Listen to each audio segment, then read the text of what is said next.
Rebecca Kaltenbach, and Bailey White.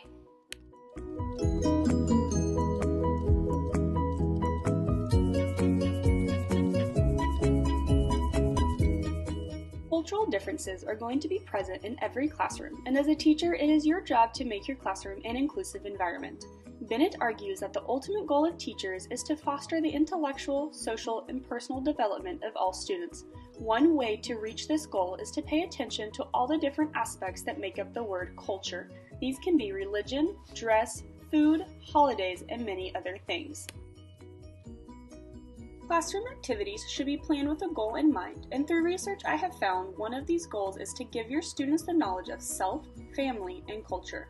Classroom activities should be used to correctly educate your students on different cultures as well as their own, and to have that be a safe space for exploration and question asking.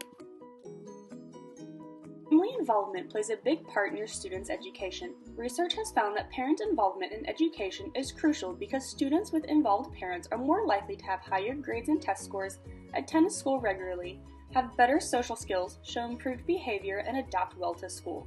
They also play a big part in helping educate you as a teacher. They can also talk to you about specific things they do in their house that may give you some insight on that student. When picking out your curricular materials, try to be as inclusive of as many cultures as you can be. When choosing curricular materials for your classroom, ask yourself if that specific material represents one or more of your students.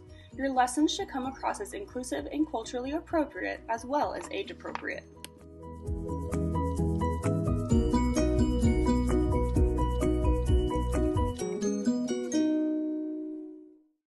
Teaching tolerance defines stereotypes as an unfair belief that groups of people have particular characteristics or that all people in the group are the same. When children get caught up in stereotypes, it can harm their self-image and interaction with peers. By encouraging the idea that some people don't fit into a certain box, we can produce an environment that is outside the box.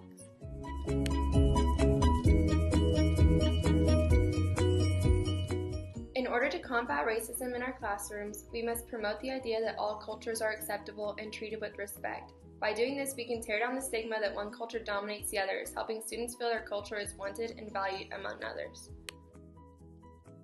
To promote harmony and community, we need to introduce multicultural competence in how to interact with peers from other cultures.